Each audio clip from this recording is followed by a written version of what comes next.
The 81 years of this saint's life were modeled on the passion of Jesus Christ. In his childhood, when praying in church, a heavy bench fell on his foot, but the boy took no notice of the bleeding wound and spoke of it as a rose sent from God. A few years later, the vision of a scourge with love written on its lashes assured him that his thirst for penance would be satisfied. In the hope of dying for the faith, he enlisted in a crusade against the Turks, but a voice from the tabernacle warned him that he was to serve Christ alone and that he should found a congregation in his honor. At the command of his bishop, he began, while a layman, to preach the Passion, and a series of crosses tried the reality of his vocation. All his first companions, save his brother, deserted him. The sovereign pontiff refused him an audience, and it was only after a delay of 17 years that the papal approbation was obtained, and the first house of the Passionists was opened on Monte Argentario, the spot on which Our Lady had pointed out. St. Paul chose as the badge of his order a heart with 3 nails, in memory of the sufferings of Jesus, but for himself he invented a more secret and durable sign.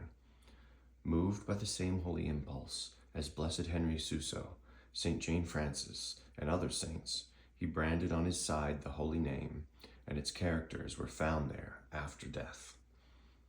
His heartbeat, with a supernatural palpitation, which was especially vehement on Fridays, and the heat at times was so intense as to scorch his shirt in the region of his heart.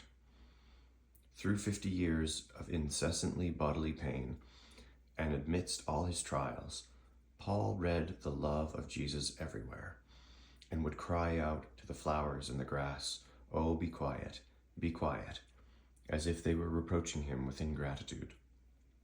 He died whilst the Passion was being read to him, and so passed with Jesus from the cross to glory. St. Vitalis, martyr. St. Vitalis was a citizen of Milan, and is said to have been the father of Saints Gervasius and Protasius.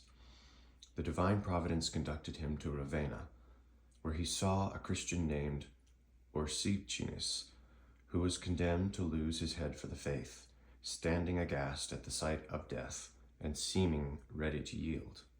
Vitalis was extremely moved at this spectacle. He knew his double obligation of preferring the glory of God and the eternal salvation of his neighbor to his own corporal life. He therefore boldly and successfully encouraged Ursicinus to triumph over death, and after his martyrdom carried off his body and respectfully interred it. The judge, whose name was Paulinus, being informed of this, caused Vitalis to be apprehended, stretched on the rack, and after other torments, to be buried alive in a place called the Palm Tree in Ravenna. His wife Valeria, returning from Ravenna to Milan, was beaten to death by peasants because she refused to join them in an idolatrous festival and riot. Reflection. We are not all called to the sacrifice of martyrdom, but we are all bound to make our lives a continued sacrifice of ourselves to God, and to perform every action in this perfect spirit of sacrifice.